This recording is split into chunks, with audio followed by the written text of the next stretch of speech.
Sa ngalan ng Ama, ng Anak, at ng Espiritu Santo. Amen. Sumainyo ang Panginoon. At sumaiyo rin.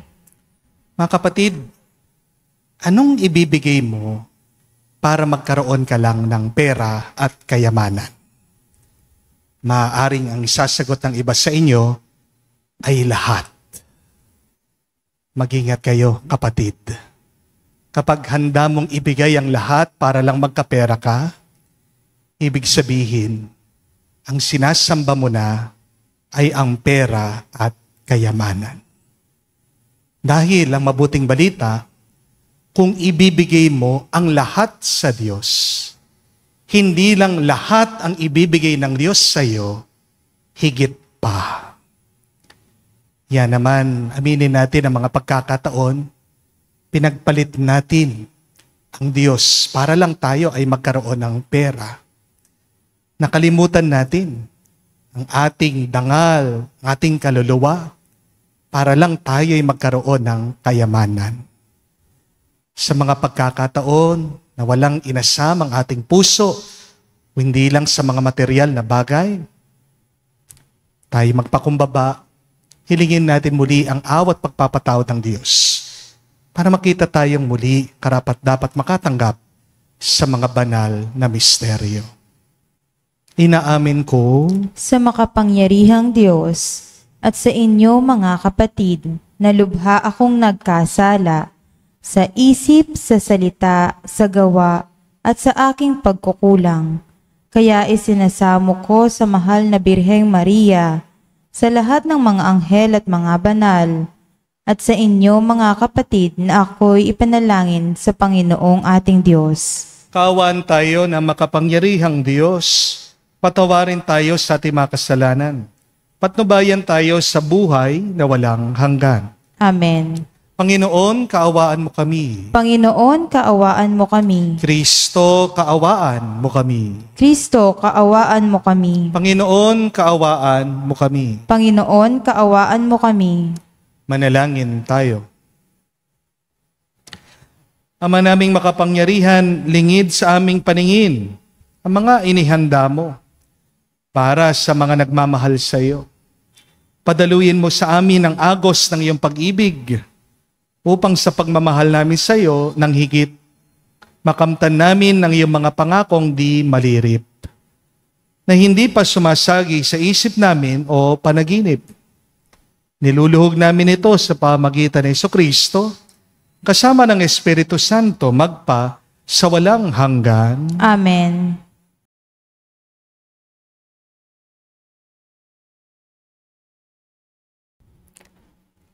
Pagbasa mula sa aklat ng mga hukom. Noong mga araw na iyon, dumating sa Ofra ang anghel ng Panginoon at naupo sa ilalim ng puno ng ensina ni Hohas na kabilang sa lipi ni Abizer.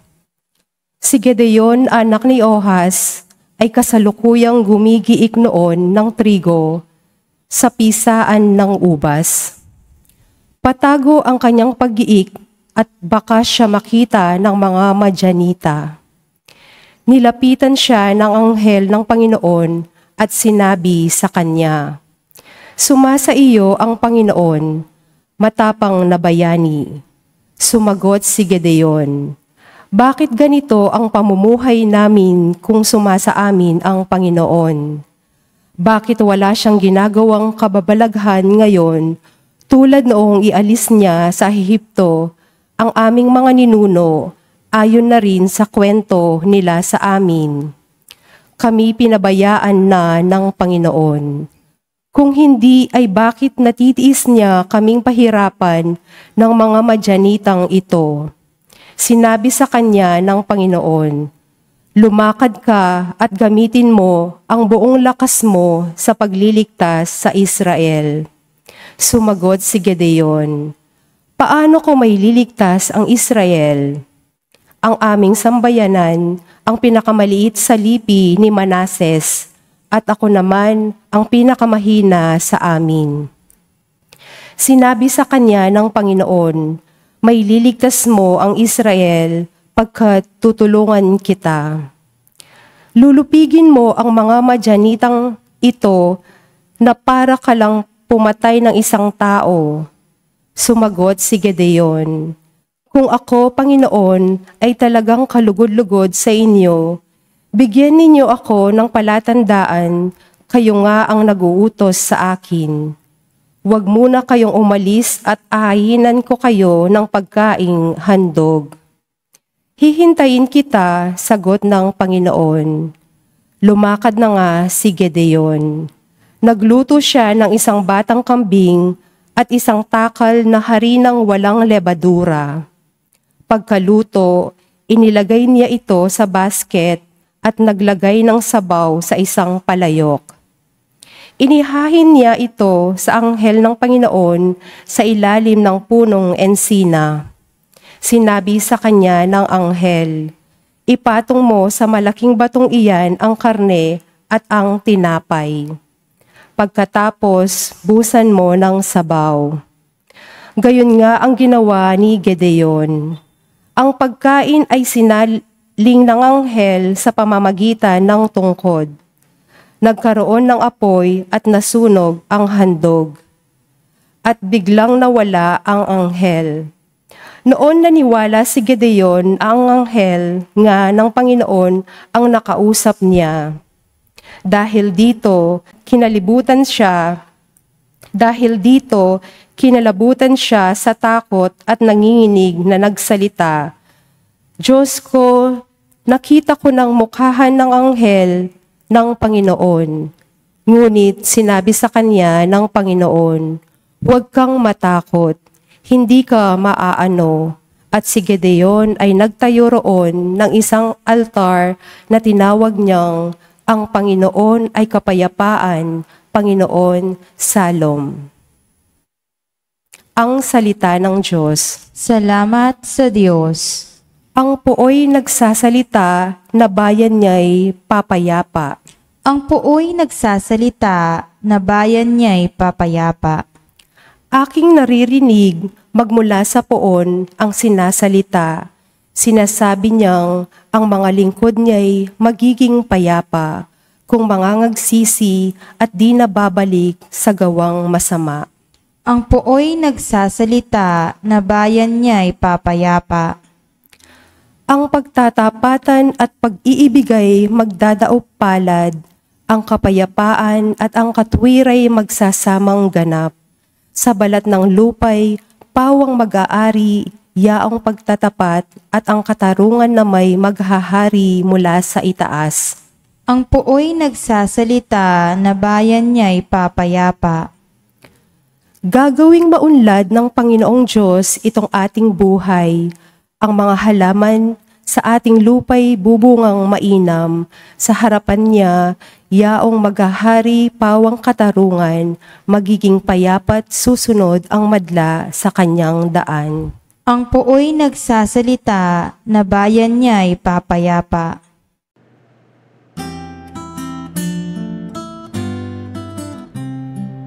Alleluia, alleluia, alleluia, alleluia, alleluia, alleluia, alleluia, alleluia, alleluia, alleluia, alleluia. Si Kristo ay naging dukha upang tayo'y managana sa bigay niyang pagpapala. Alleluia, alleluia. Sumainyo ang Panginoon. At sumayo rin. Ang mabuting balita ng Panginoon ayon kay San Mateo. Papuri sa iyo, Panginoon. Nung panong yun, sinabi ni Jesus sa kanyang mga alagad, sinasabi ko sa inyo, napakahirap mapabilang ang mayayaman sa pinagaharian ng Diyos. At sinasabi ko rin sa inyo, madali pang makaraan ang kamelyo sa butas ng karayom kaysa pasakop sa paghahari ng Diyos ang isang mayaman. Nagtataka mga alagad nang marinig ito, kaya't naitanong nila, kung gayon, sino po ang maliligtas? Tinignan sila ni Jesus at sinabi, Hindi ito magagawa ng tao.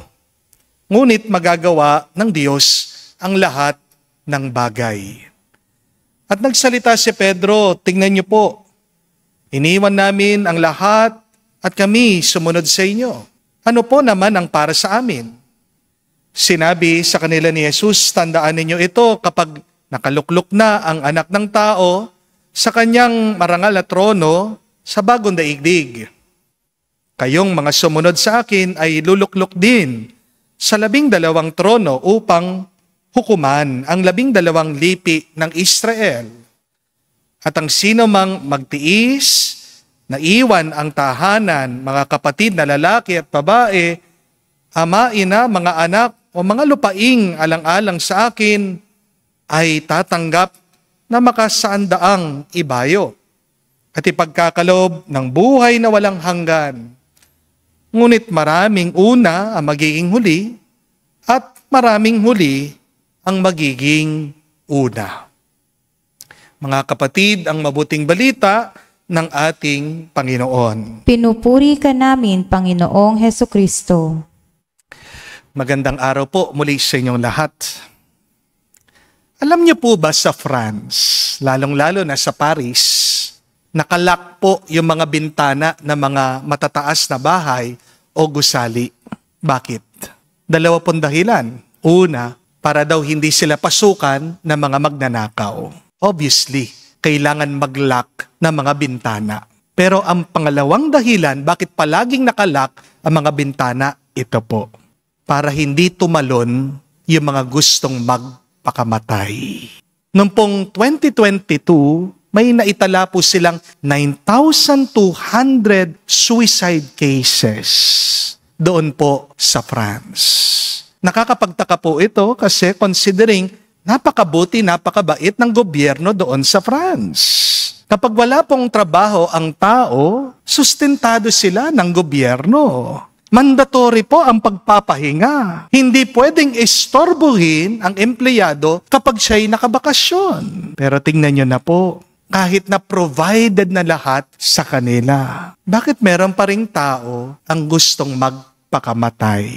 Dito mo mauunawaan, hindi seguridad ang pera at kayamanan. Oo, hinahanap ng puso ng tao ang siya'y magkapera. Pero may higit pang hinahanap ang puso natin. Hindi po ba? Ang totoo, kahit na may pera ka, hindi pa rin mawawala ang takot mo, ang lungkot mo, ang galit mo. Hindi po ba? Sabi nga, mahirap ang maging mahirap. Pero minsan, mas mahirap ang pagiging mayaman. Paano nagiging mahirap ang buhay ng mayaman? Dahil minsan, ang pera ay parang apoy. Pwede mong gamitin ang apoy sa pagluluto, pero pwede ring makasunog ang apoy sa bahay at tahanan. Sabi nga po ng ating Panginoong Hesukristo sa Ebanghelyo, mahirap pumasok ang mayaman sa kaharian ng Diyos. Hindi tinuro ni Jesus ito dahil ayaw niya, galit siya sa mga mayayaman. Hindi po. Pinapaalala lang sa atin, dahil ang yaman, minsan ito'y lason. Ang yaman ay may kapangyarihan para itali ang puso natin sa mundong ito. 3 bagay po ang pinapaalala pa ng ating Panginoon sa atin ngayon. Una, may panganib ang pagkapit ng puso sa yaman. Kapag mas mahalaga na ang hawak natin kesa sa humahawak sa atin, unti-unti na tayong lumalayo sa Diyos. Para lang po sa panandali ang saya, minsan marami sa atin pinagpapalit ang walang hanggang tuwa. Tandaan niyo po, kapatid, sandali lang ang ating buhay at panahon dito sa mundo. Mas matagal na makakasama natin ang Diyos. Pero paano ka makakarating doon kung napakabigat naman ang iyong puso't kaluluwa dahil ito ay nakatali sa iyong pagnanasa sa pera, sa kayamanan at material na bagay. Tandaan niyo po, kapatid, kung saan nakatali ang puso mo, doon ka hihilahin nito. Kaya magandang pagnilayan. Para saan ba tumitibok ang puso ko. Hindi nyo lang po dapat ipacheck ang puso nyo. Kung ito ba'y normal ang tibok, kung ito ba'y nababalot na ng kolesterol, magandang suriin. Saan ba nakahilig ang aking puso? Where is your heart leaning? Because where you lean, it is there you fall. Kung nakahilig ka sa bandang kaliwa, talagang kaliwa, doon ka babagsak. Pero kung ikaw ay nakahilig sa tama, kahit na anong mangyari sa buhay mo, babagsak ka, uuwi ka sa tama. Di po ba? What is the posture of your heart? Sabi po ng mga doktor, ang magandang tindig, nakakatulong po ito sa kalusugan at confidence ng tao. Ganyan din po, kapag ang posture at tindig ng iyong puso, diyan lumalabas yung ating ugali, yung ating kilos. Diyan nakikita anong klase ang ating pamumuhay. Kung hindi tama ang direksyon ng iyong puso, maliligaw ka at hindi ka mapapabilang sa kaharian ng Diyos. Kaya nga sabi ng Panginoon, mahirap para sa mayaman makapasok sa kaharian ng Diyos.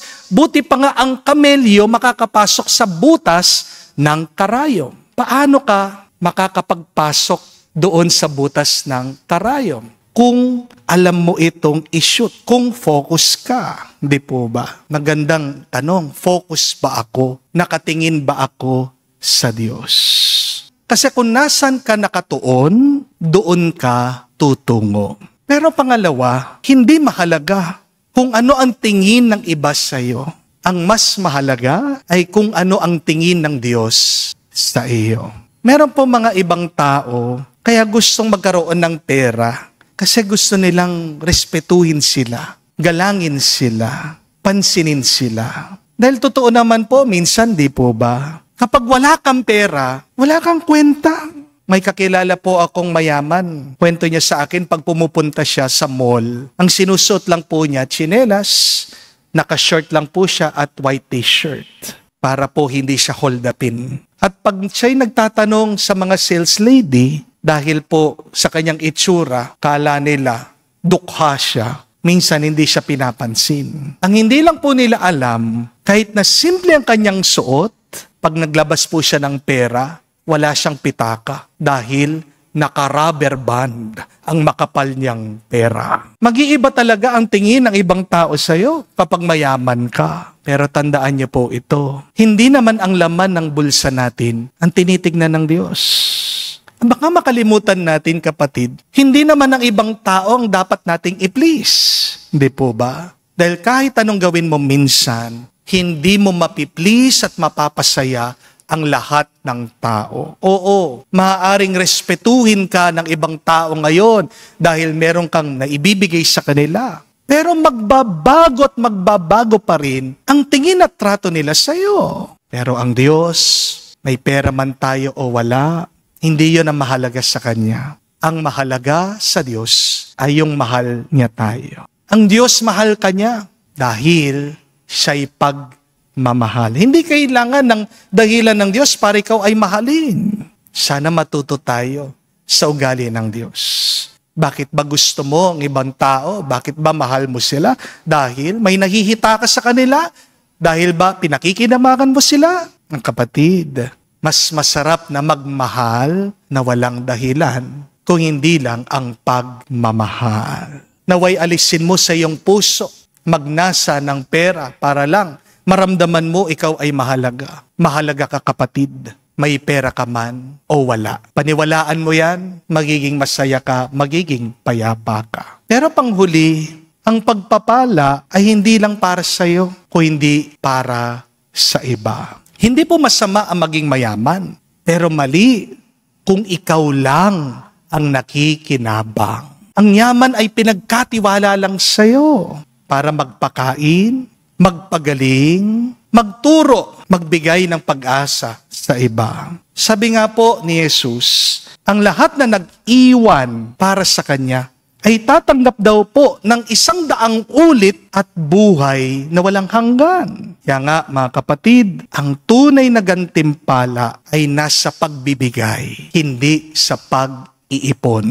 Ang palit ng Diyos ay laging mas malaki kung isusuko mo lang ang lahat sa Kanya. Ano mang iwan mo kay Kristo, hindi ito kawalan. Investment yan sa langit. Kaya nga, kung may iiwan ka para sa Diyos, huwag kang magtaka kung may darating pa na mas maganda. Palagi po nating tinatawag ang Diyos bilang Panginoon. Di po ba? You always call God as our Lord. Pero hindi ko po alam kung nauunawaan nyo yung kahulugan ng salitang yon. Kapag tinawag mong Panginoon ang Diyos, ibig sabihin, lahat ng utos niya ay dapat mong sundan. Para saan pa na tinatawag mong Panginoon kung hindi ka naman susunod sa kanyang kahilingan? Ang tanong talaga ba, Panginoon mo ang Diyos?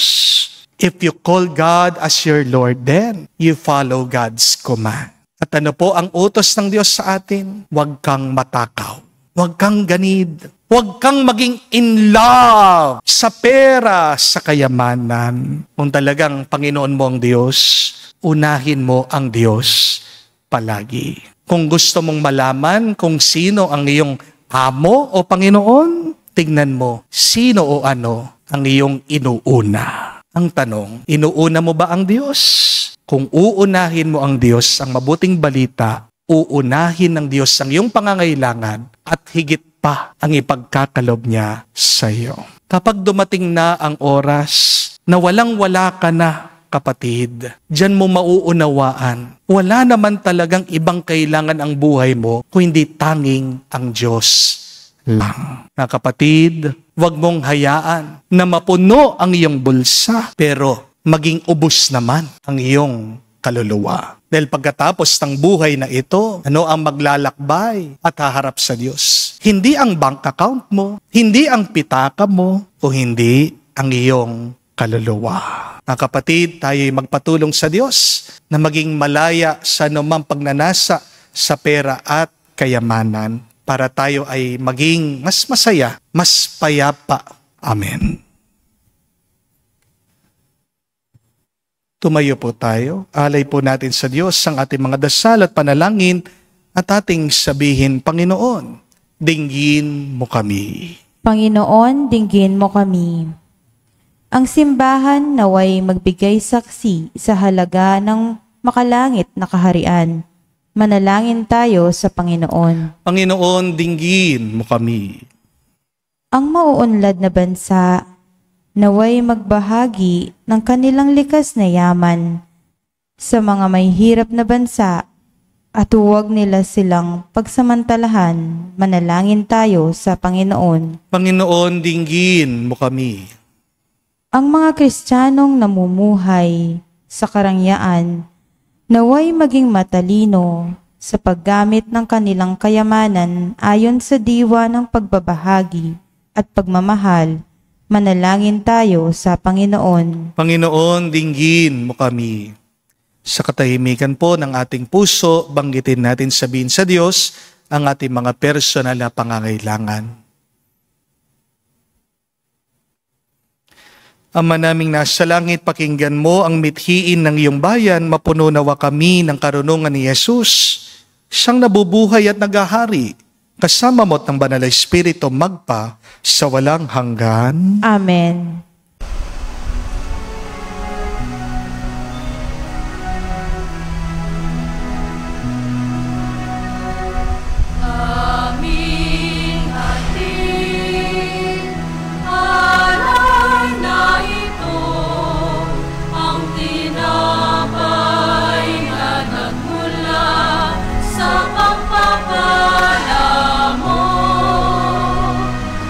At tanggapin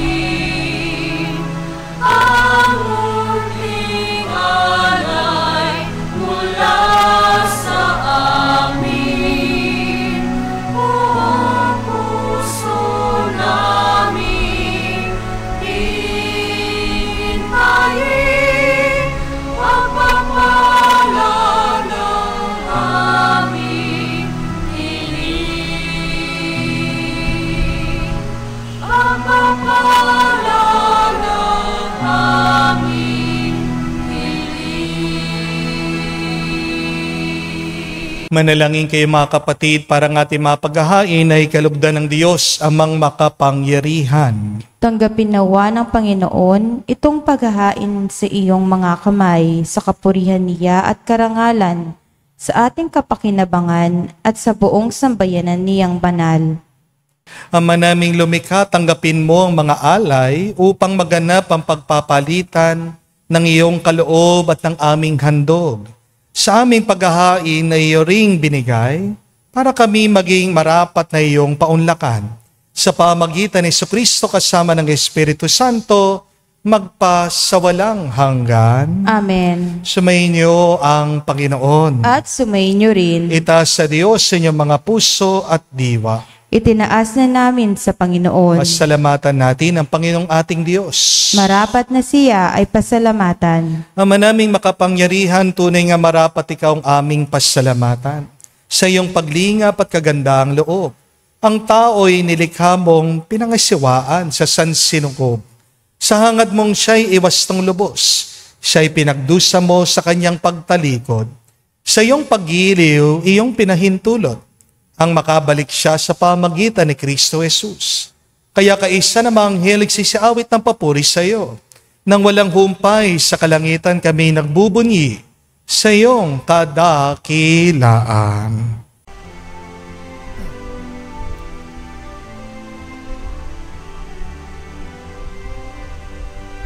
Santo, Santo, Santo, Panginoong Diyos ng mga hukbo, napupuno ang langit at lupa ng kadakilaan mo.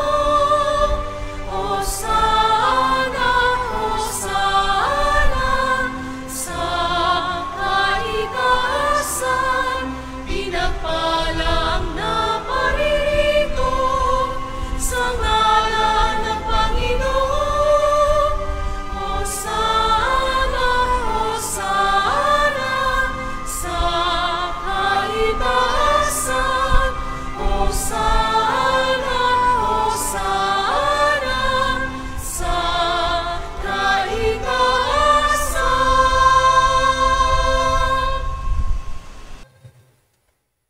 Ama naming banal, ikaw ang bukal ng tanang kabanalan. Kaya't sa pamagitan ng iyong Espiritu, gawin mong banal ang mga kaloob na ito upang para sa amin, maging katawan at tugo ng aming Panginoong Hesukristo.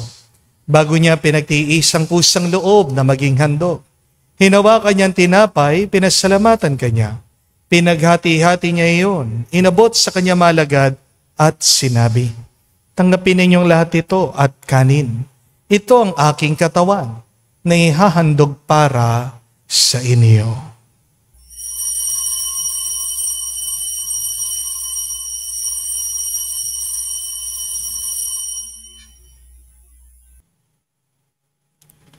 Gayon din naman na matapos ang hapunan, hinawakan niyang kalis. Muli kanyang pinasalamatan. Inabot niyang kalis sa kanya malagad at sinabi, "Tanggapin ninyong lahat ito at inumin. Ito ang kalis ng aking dugo, ng bago at walang hanggang tipan. Ang aking dugo na ibubuhos para sa inyo at para sa lahat. Sa pagpapatawad ng mga kasalanan, gawin ninyo ito sa pag-alaala sa akin."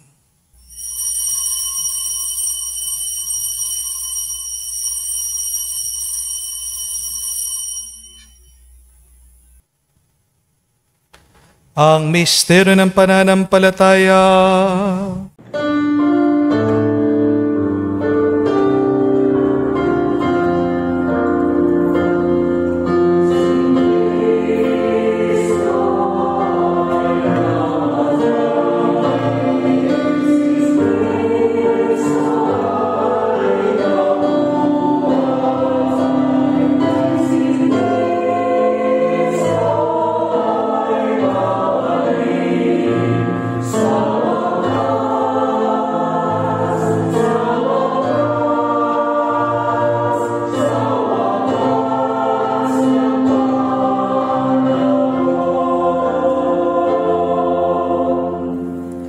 Ang mga ginagawa namin ngayon ng pag-alaala sa pagkamatay, muling pagkabuhay ng iyong anak, kaya tinialay namin sa iyong tinapay nagbibigay buhay at ang kalis na nagkakaloob ng kaligtasan. Kami nagpapasalamat dahil kami yung minarapat na tumayo sa harap mo para maglingkod sa iyo. Sinasamo namin kami magsalo-salo sa katawan at dugo ni Kristo ay mabuklod sa pagkakaisa sa pamagitan ng Espiritu Santo. Amalingapin mong iyong simbahan, laganap sa buong daigdig. Puspusin mo kami sa pag-ibig. Kaisa ni Leon ang aming Santo Papa, si Florentino aming Arsobispo, at ng Tanang Kaparian. Alalahanin mo rin ang aming mga kapatid na nahimlay may pag-asang sila'y muling mabubuhay. Ngayon din naman lahat ng mga pumanaw, kawan mo't sila't patuloyin sa iyong kaliwanagan. Kawan mo't pangindapating kaming lahat, makasalo sa iyong buhay na walang wakas. Kaisa na mahal na Birhen Maria, Ina ng Diyos. Kaisa ni San Jose, ang kanyang malwalhating esposo. Kaisa na mga apostol, lahat ng mga banal, na namuhay dito sa daigdig na kalugod-lugod sa iyo. May pagdiwang naman namin ang pagpupuri sa kararangal mo sa pamagitan ng iyong anak aming Panginoong Hesus Kristo. Sa pamamagitan ni Kristo, kasama niya at sa Kanya, ang lahat ng parangal at papuri ay sa iyo, Diyos Ama, makapangyarihan, kasama ng Espiritu Santo, magpasawalang hanggan. Amen, amen, amen. Sa nakagaling na utos sa turo ni Jesus sa Panginoon natin Diyos, ipahayag natin ang lakas loob.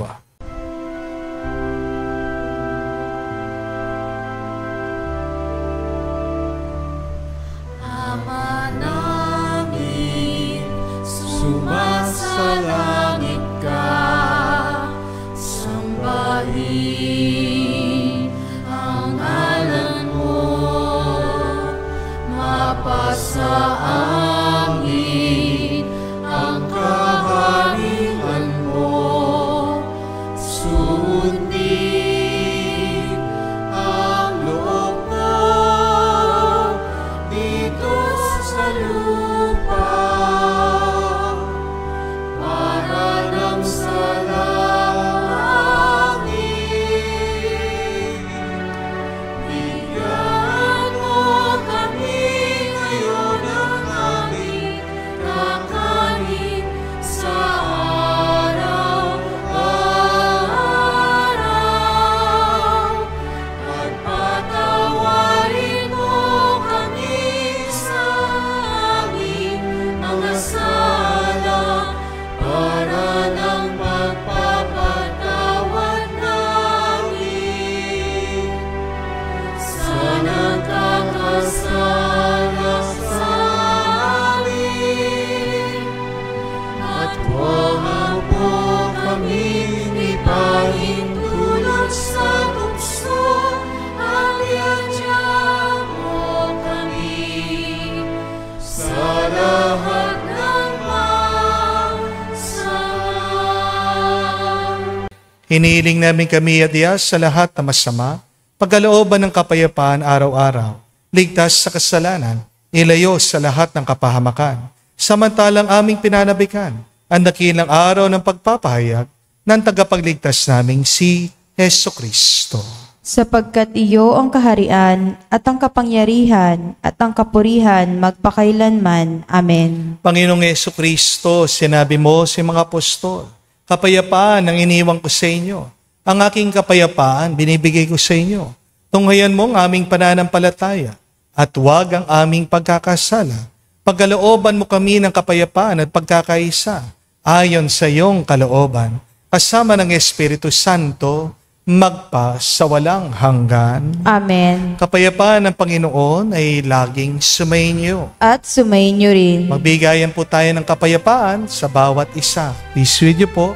Kapayapaan po sa inyong lahat.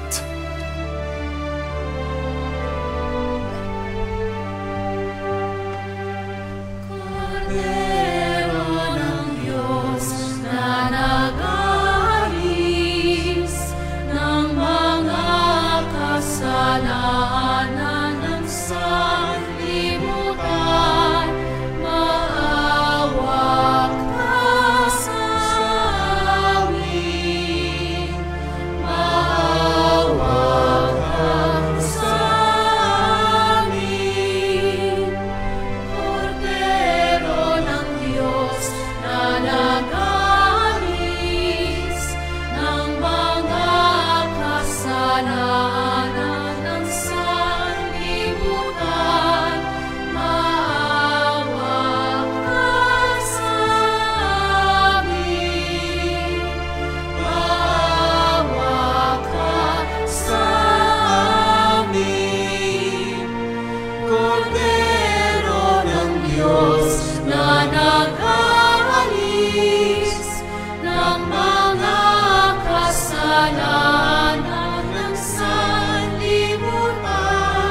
Mga kapatid, naririto ang ating Panginoong Jesucristo, ang Kordero ng Diyos. Siya nagalis sa makasalanan ng sanlibutan. Mapalad tayong lumalapit sa piging ng Kordero. Panginoon, hindi ako karapat-dapat na magpatuloy sa iyo, ngunit sa isang salita mo lamang ay gagaling na ako.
Manalangin tayo.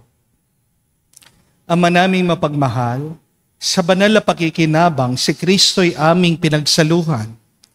Hinihiling namin kami maging katulad niya sa langit, pakundangan sa kanyang pagiging aming kaparis. Bilang tagapamagitan kasama ng Espiritu Santo, magpa sa walang hanggan. Amen. May nakasulat po sa Biblia na money is a shelter. Nagiging pananggala natin sa linungan ang pera. Pero meron din po nakasulat sa Biblia that God is our fortress and shield. Ano ang fortress? Ito ay kastilyo. Matibay na tahanan, panlaban sa mga masama na gustong lumusok. Kung kayo ay papipiliin, anong mas gusto nyo? Yung bubungan lang o yung magkaroon kayo ng sarili nyong kastilyo? Alam natin ang sagot dyan. Kaya nga, kapag pinipili natin ang pera kaysa sa Diyos, ang pinipili lang natin ay barya.